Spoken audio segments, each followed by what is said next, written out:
Hey fish friends, Zenzo here from Tozawa Tanks with another video. Um, this is not the video I intended on making.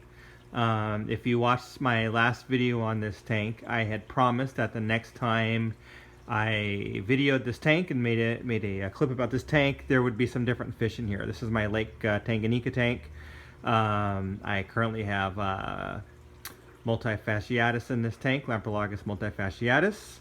And as if you recall, this is a 60 gallon 60 gallon long with a custom made 3D background that I built. So just a couple quick details about this tank. Aragonite substrate, custom 3D background. I have a fluval canister filter as well as a sponge pre-filter on one of the two power heads in this tank. So in addition, I also have a couple of air stones for water movement. So plenty of filtration, lots of water movement. I just, really I wanted to highlight the new fish that will be in this tank. But because it is, well, it's currently March.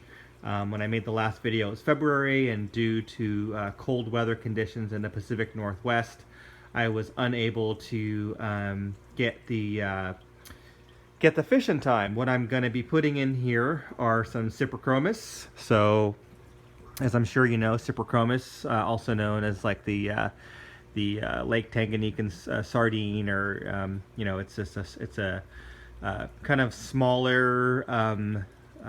Mid-water to high-level water schooling fish. They have very small mouths. They're great tank mates for multis. But anyway, I don't have the fish yet because of the cold weather conditions. I get them from Geiler Aquatics. That's where I will be getting them. That's where I've got these fish as well.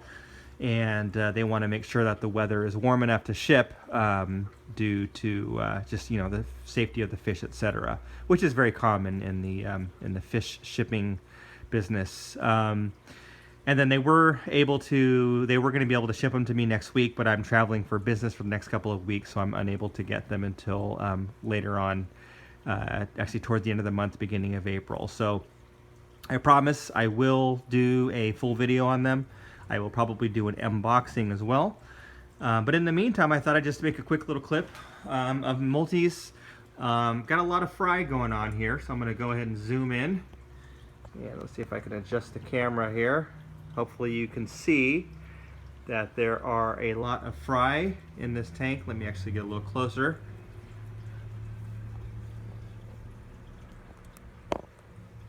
Maybe that's too close there. But as you can see, there's a lot of fry in this tank. I didn't get a count. Obviously, that's pretty difficult with multis due to them always being in the shells. But I did notice 4 different clusters or batches or broods of fry. So to me, that indicates that there's 4 different females that had eggs in 4 different little shell areas. So there's one in the far back corner, these 2 right here, there's kind of these 2 females have their own little pile of shells, and then there's another pile back there where you can see the fry swimming around. So quite a lot. I did have fry before, and I actually ended up taking all of those fish out of a smaller tank and putting them in this tank last month. And in that process, I think I lost a lot of the fry. I haven't really seen many of them. I have seen a couple, I guess you would call them juveniles, or a lot larger than these fry, but much smaller than the adults. They're pretty skittish. I've only seen a couple of them hiding under the rocks. So hopefully they will continue to thrive and will end up becoming adults. So. And then on this side of the tank, which is the left side, there are a couple males that have established territory over here, as you can see, but there aren't any females yet on this side. So this side is pretty barren as far as any fry activity, just a couple lonely males.